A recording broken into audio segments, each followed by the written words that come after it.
kita punya jamu, boleh juga jamu kita lah. Kita bermudu jamu kat depan ni.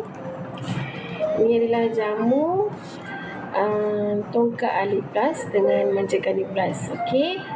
Kat sini saya nak tekankan kepada pengantin-pengantin lah, untuk kekalkan segar badan, bahan-bahan semula jadi, seperti kita menggunakan kunyit, kita menggunakan halia, kita menggunakan serai, kita menggunakan manja Kani, serapat, dan banyak lagi lah yang kita letak.